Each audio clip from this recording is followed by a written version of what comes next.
The courtroom smelled faintly of old wood and lemon polish, the kind of scent that carries stories of decades, of verdicts, of lives changed forever. The air was heavy, pressing down on every whisper, every nervous shuffle. I sat at the defendant's table, my palms damp despite the chill that crawled across the marble floor. My name is Margaret Hensley, 62 years old, a retired nurse who once believed she knew what justice meant. Today I am the accused, the woman the city calls the grandmother who stole a life. The label sticks to me like a curse, repeated by journalists and strangers who have no idea what really happened inside the four walls of my home 13 years ago. Across the room, in the witness stand, sits Daniel, my grandson, now a tall young man with dark hair that falls over his brow just like his father's used to. He avoids looking at me, his jaw tense, his hands gripping the edge of the wooden chair. Every time his lawyer whispers something to him, I can see his fingers twitch, as if resisting the urge to reach for me the way he did when he was a frightened boy. My heart aches, but I keep my face still. I cannot afford to break now, not when the truth is so close to unraveling. The prosecutor, Lydia Grant, adjusts her glasses and paces before the jury. Her voice cuts through the silence, sharp as a blade. "Ladies and gentlemen of the jury," she begins, "the evidence will show that Mrs. Margaret Hensley knowingly and deliberately falsified documents to assume guardianship of her grandson, depriving his biological mother of her rights for over a decade." Her words echo like stones thrown into a well, and each one hits something deep inside me. Falsified documents. Depriving a mother. Lies. I lower my eyes to the yellow envelope resting on the table before me. It looks small, ordinary, just a thin paper casing, but inside it lies everything. The letters, the photographs, the confession that no one ever wanted to believe. The only proof that I am not a monster. The envelope trembles slightly as my fingers brush against it, but I remind myself to stay calm. I've waited 13 long years for this moment. 13 years of being called a liar, a manipulator, a thief of someone else's child. 13 years of silence, protecting the truth that could destroy the person I once loved more than life itself. Judge Robert Hale leans back in his chair, his expression unreadable. His gray hair glints under the harsh lights as he glances between me and the prosecutor. "Mrs. Hensley," he says in a calm but firm tone, "you'll have your turn to speak. For now, please allow the state to finish presenting its argument." I nod, my voice trapped somewhere between my heart and my throat. My attorney, James Porter, a quiet man with kind eyes and too much faith in me, leans close and whispers, "Don't react. Let her finish. We'll speak when it's time." I give him a weak smile, though my insides feel hollow. Let her finish. I've been letting others finish their version of my story for years. My daughter's friends, social workers, reporters, and now the court. Everyone has had their turn to paint me as the villain. Today, finally, it's my turn to speak the truth. Lydia Grant continues, her heels clicking softly against the floor as she moves. 13 years ago, she says, turning to face the jury. The defendant took custody of her then 6-year-old grandson while her daughter, Rebecca Hensley, was undergoing treatment for substance abuse. Mrs. Hensley told social services that her daughter had abandoned the child, and she later submitted forged medical documents claiming Rebecca was unfit to regain custody. Lydia pauses for effect, her voice lowering. What she did not tell anyone was that Rebecca was actively trying to recover, that she was writing letters, sending money, even attempting to visit. Those letters never reached the boy. All eyes turned toward me, some filled with judgment, others with curiosity. My breath catches in my throat. Letters. Yes, there were letters. I still have them. Every single one. Because they hold the proof of what no one here yet understands. The proof that Rebecca's letters weren't written by her at all. My gaze drifts to Daniel again. He's staring straight ahead, his expression torn between confusion and anger.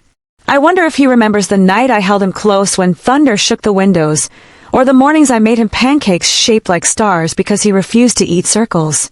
He doesn't know how many nights I stayed awake watching him breathe, terrified he'd stop. He doesn't know what I saw that night 13 years ago, the night everything changed. But he will. They all will. The truth always finds a way out, no matter how deeply it's buried. When the prosecutor finally sits, the judge turns to me. "Mrs. Hensley," he says, his tone gentler now. It's your turn. I rise slowly, every bone in my body aware of the weight of the moment. I hold the envelope in my hands. It feels heavier than it should, as if the past itself has been sealed inside. Your Honor, I begin, my voice trembling slightly. I am not here to deny what I did. Yes, I took my grandson in. Yes, I became his guardian. But I did it because there was no one else to save him. The courtroom murmurs softly, like waves against stone. Lydia rolls her eyes. Save him, she repeats. From what, Mrs. Hensley? From his own mother. I meet her gaze, steady and unflinching. No, I say quietly. From what his mother had become. A cold hush falls over the room. Even Daniel's head lifts slightly, a flicker of doubt breaking through his anger. I glance down at the envelope once more. It's time. 13 years of silence is long enough. Your Honor, I say, my voice firm now, what I am about to reveal may not only decide this case, it may also explain why my daughter, Rebecca Hensley, disappeared 3 months after I took Daniel in. These are not just papers. I place the envelope on the table, sliding it toward the judge. They are the truth, and the truth is far darker than anyone in this courtroom is prepared to hear. The judge takes the envelope from the table carefully, as if afraid it might crumble under the weight of its own secrets. The yellow paper rustles, faintly in his gloved hands. He opens it and begins removing its contents one by one. Several folded letters, a handful of old photographs, and 2 official documents with faded seals. He studies them silently for a moment before glancing up at me. Mrs. Hensley, he says, please explain what we are looking at. My mouth feels dry as I rise again. The room seems smaller now, like the walls have crept closer. Every pair of eyes is on me, some skeptical, some curious, and some almost sympathetic. Those, I begin softly, are the letters my daughter supposedly sent during the years she was away. The ones the prosecutor mentioned. But what the court doesn't know is that Rebecca never wrote those letters. The murmur that ripples through the audience is sharp and immediate. Even Lydia Grant's pen freezes in her hand. Judge Hale raises an eyebrow. Are you suggesting someone else wrote them? He asks. Yes, I answer, my voice steady despite the tremor in my hands. Someone who wanted to create the illusion that Rebecca was alive, healthy, and in contact, when in reality she wasn't. My lawyer, James, leans forward, his brow furrowed. Margaret, he whispers, are you sure you want to do this? I nod without hesitation. It's time. For 13 years, I've lived with a truth that has eaten away at me like rust on iron. I can't carry it anymore. Not after watching my grandson grow up believing his mother abandoned him. Not after burying what I found that night. I take a deep breath and address the judge again. Your Honor, 13 years ago, on the night of April 17th, 2012, my daughter Rebecca showed up at my house around midnight. It was raining, and she looked different. Not just tired or sick, but frightened. Her hands were shaking. Daniel was asleep in the car. She said she needed a place to stay for a few days. I didn't ask questions. I made tea, gave her dry clothes, and told her she could rest.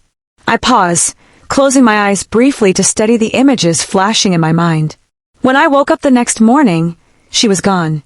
The car was still in the driveway, but she wasn't in it. I thought she'd gone for a walk, maybe to clear her head. But when I went inside the car, I found something in the glove compartment. The judge leans forward. What was it? He asks. I meet his gaze. A brown envelope, much like this one, but addressed to me. Inside were these letters. I gestured toward the ones lying on the judge's table. They were all dated months apart, describing how Rebecca was supposedly recovering, sending her love, promising to return. But there was something wrong with them. The handwriting was close to hers, but not exact. And the signature, the R, was formed differently. Rebecca always looped her R backward, something she'd done since childhood, but in these, the loop went forward. I hear a few gasps in the gallery. I didn't know what to make of it then. I continue. I wanted to believe she was alive, that she was writing to me. But deep down I knew something wasn't right. The prosecutor stands. Mrs. Hensley, are you saying your daughter was murdered? She asks, her voice sharp, skeptical. The word hangs in the air like smoke. The courtroom buzzes with whispers, the tension thick enough to choke on. I take another breath. I don't know if she was murdered, I say softly, but I know she didn't leave those letters, and she didn't walk away from her life. I reach into my coat pocket and pull out a photograph, one I've kept hidden for 13 years. This was taken 2 days before she came to me, I explain, holding it up. It was found by Detective Alan Morse, the officer who handled her missing persons case. He said it came from a security camera near a clinic outside town. Rebecca is in the picture, but she's not alone. The man beside her is her therapist, Dr. Simon Calloway. The judge frowns. And what is the relevance of this, Mrs. Hensley? I steady my voice. Because Dr. Calloway was later arrested for medical fraud and falsifying patient identities. His clinic was shut down 6 months after Rebecca disappeared. He created false records for women under psychiatric care, collecting insurance payouts under their names. My daughter was one of them. A collective gasp rises from the room. Even Lydia, Grant seems momentarily at a loss for words. Are you telling us your daughter's therapist fabricated the recovery letters? The judge asks. Yes, I reply. And not only that, he falsified her death certificate. The room erupts. Reporters whisper furiously, pen scratching. Lydia slams her file shut. Objection, Your Honor. This is hearsay without physical evidence. Overruled, the judge says, his voice firm. I want to hear where this goes. My pulse races, but I press on. When I realized what had happened, it was already too late. The police closed the investigation after the false certificate was submitted. They said Rebecca had died overseas during rehabilitation. They never found a body.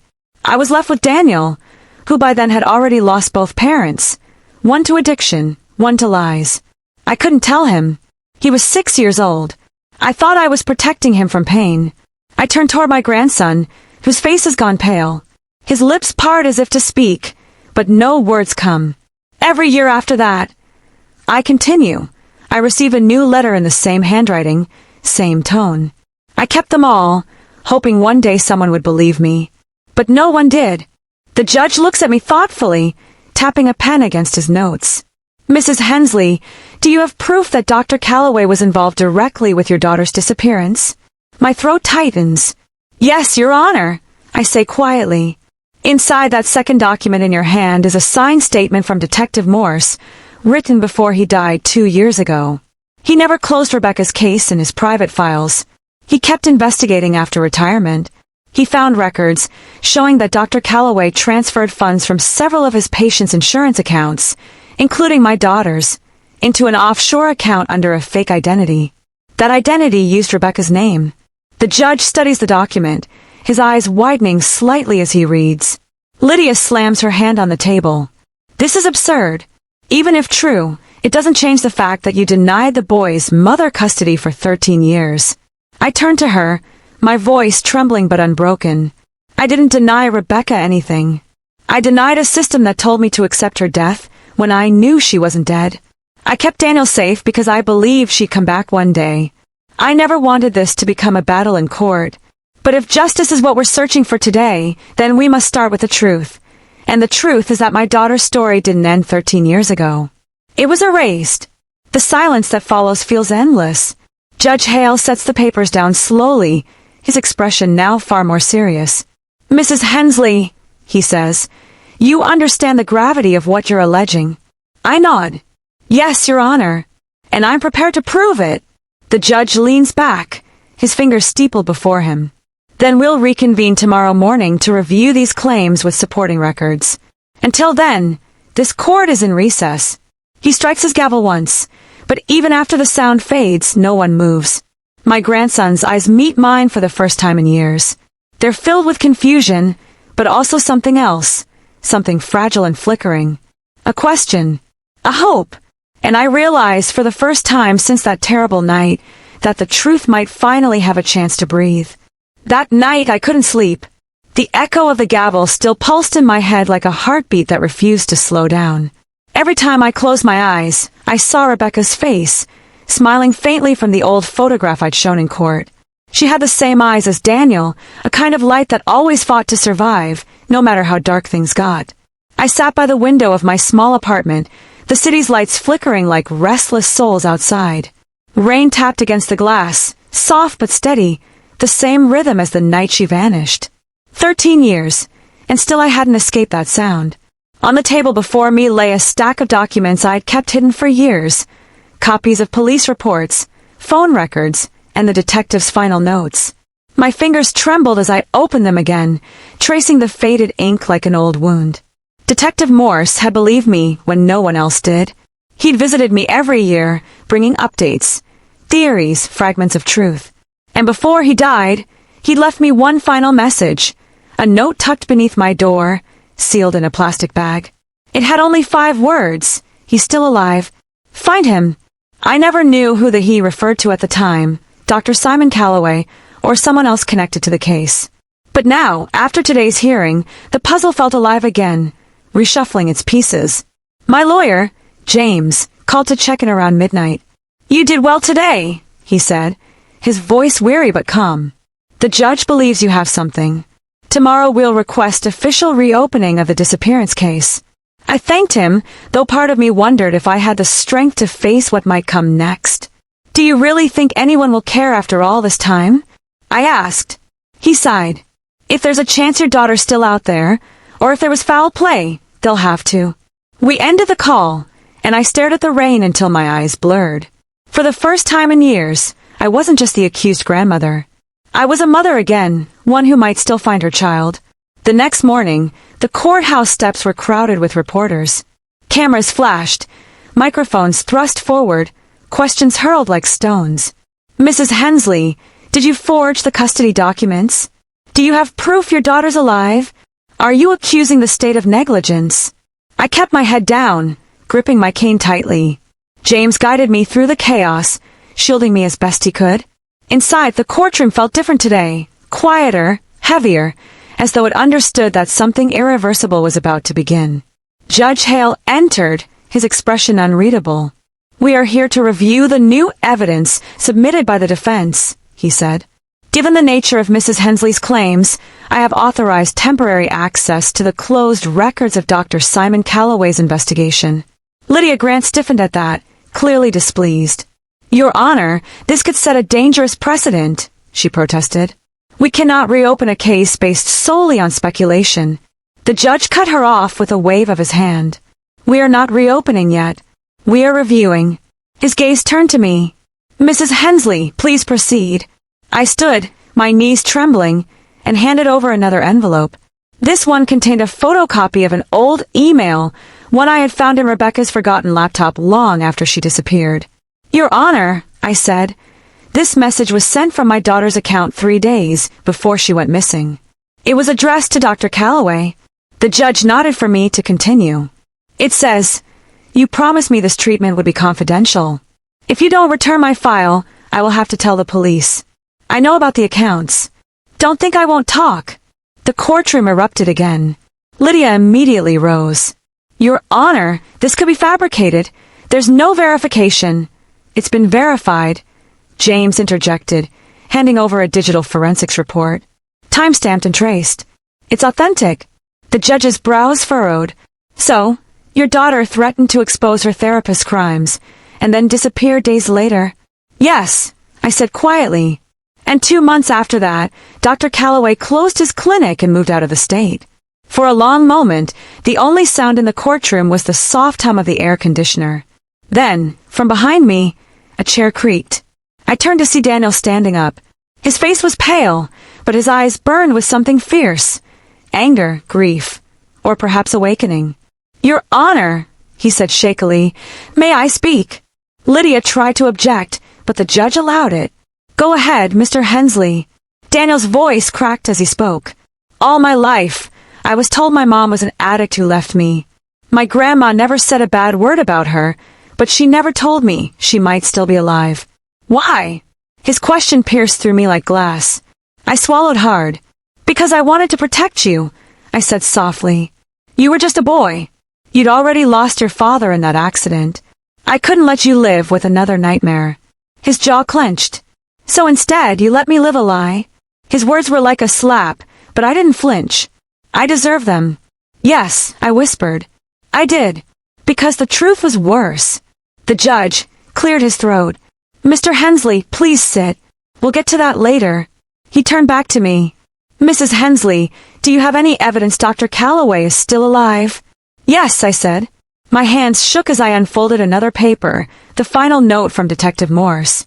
Before he died, the detective tracked an alias connected to Calloway, Michael Corrin, who purchased property in Oregon 5 years ago. The signature on the deed matches Dr. Calloway's handwriting. Lydia's voice dripped with disbelief. You're basing this on a dead man's private notes? On truth, I said firmly. Detective Morse knew what he found. He risked his career to document it. And now it's time to finish what he started.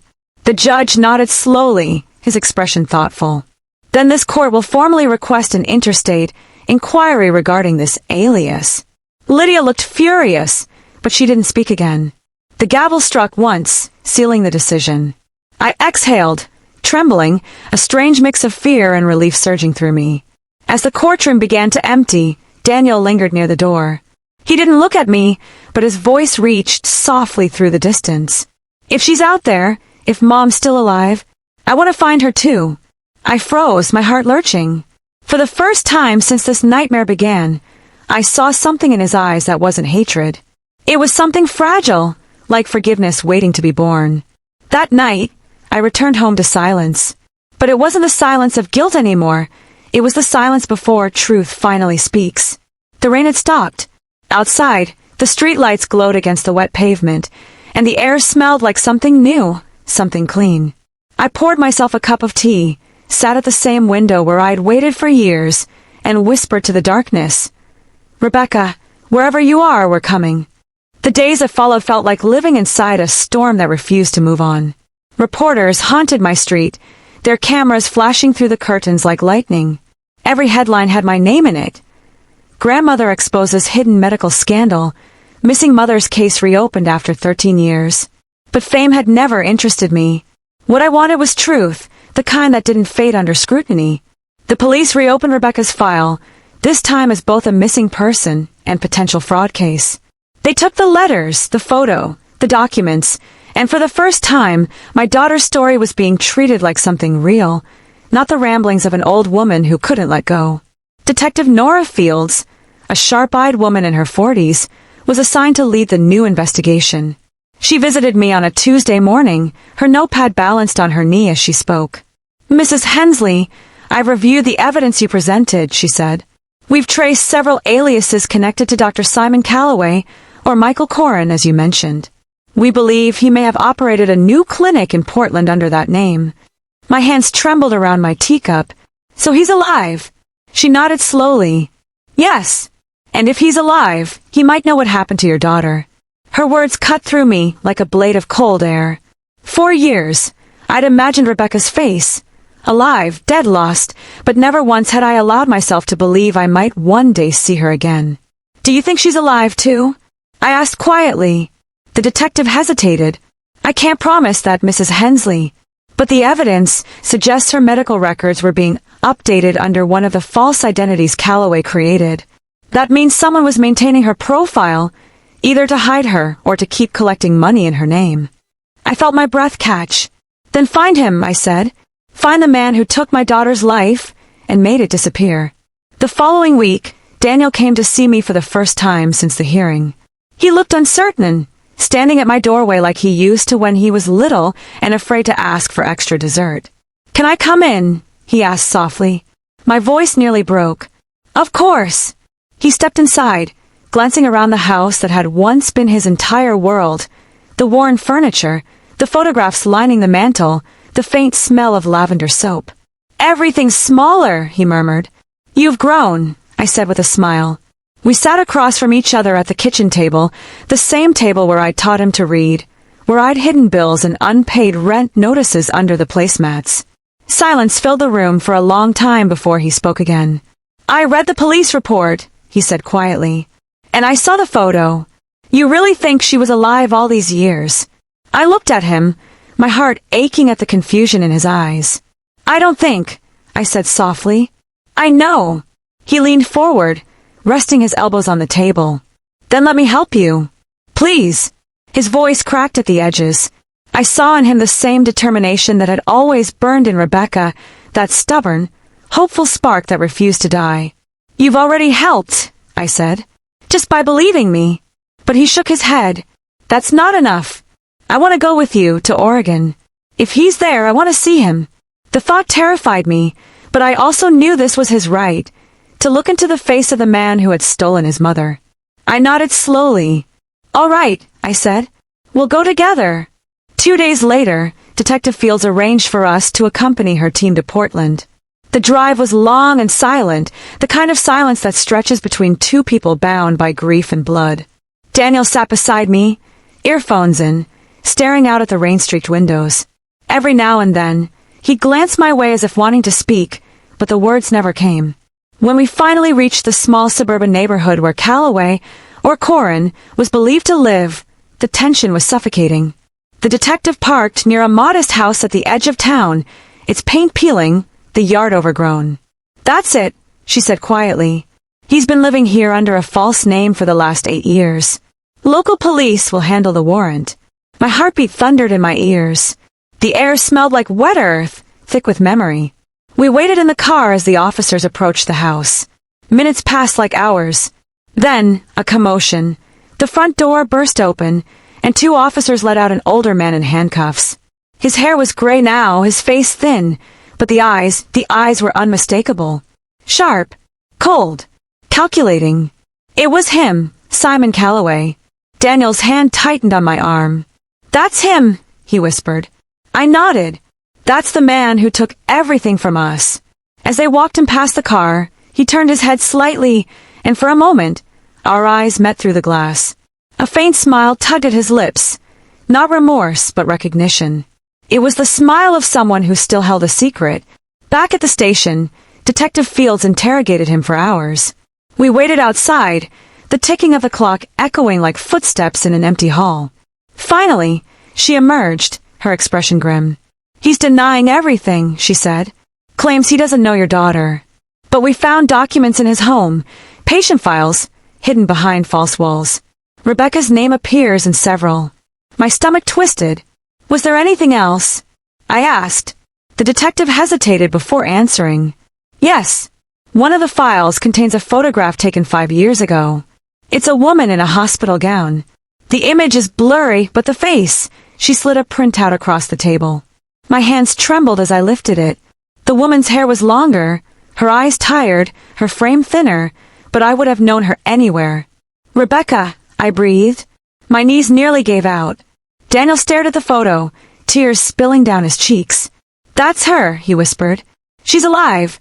The detective nodded slowly. "We're not certain yet, but we've contacted several clinics in the area that match the file's serial code.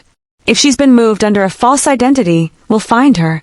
My heart pounded so loudly I thought the room might shake. 13 years of silence, of guilt, of nightmares. And now, for the first time, there was hope. Real, tangible hope. That night, I sat in a motel room with Daniel sleeping beside me. The photo lay on the nightstand under the dim lamp. I couldn't take my eyes off it. Every line of her face told a story. Of pain, of survival, of something stronger than fear. I whispered into the quiet, "Hold on, Rebecca. We're coming." For the first time in over a decade, I allowed myself to believe that maybe, just maybe, the story wasn't over yet. The next morning dawned gray and heavy, like the world itself was holding its breath. I stood by the motel window, staring at the mist curling over the rooftops. My hands shook as I held the photograph again, Rebecca's face, alive but lost somewhere in that blurred world of white walls and locked doors. The detective had promised to call as soon as there was news, but each minute felt endless. Daniel was pacing behind me, unable to sit still. "What if she's not there?" he asked suddenly. "What if it's another dead end?" His voice cracked under the weight of so many almosts and maybes. I turned to him, forcing strength I didn't feel. "Then we keep looking," I said softly, "because hope is all we have left." He didn't answer, just stared at the photo lying on the table. I saw in his eyes that same fire I once saw in his mother's, the stubborn light that refused to go out. The call came at 10:47 a.m. Detective Fields' voice trembled with the kind of exhaustion that comes after finding something you weren't ready to find. "Mrs. Hensley," she said. "We've located the facility. It's an unregistered private hospital in Northern Oregon, shut down 2 years ago after a series of anonymous complaints. We found medical records under the alias Clara Bowen. The fingerprints match your daughter's." My knees gave way, and I had to grab the edge of the bed to keep from collapsing. "Is she?" The detective hesitated. "She's alive." For a moment, I couldn't breathe. The room seemed to tilt around me, Daniel's arms catching me before I fell. "Alive," he whispered. "Alive," she confirmed. "But there's something you need to know before you see her. Her condition," her voice faltered. "She's been through a lot. You'll need to prepare yourself." We drove in silence. The facility stood on the edge of a forest, its windows boarded, its gates rusted shut. The air smelled of decay and old secrets. Inside, the corridors were dim and cold, the floors littered with broken glass and forgotten charts.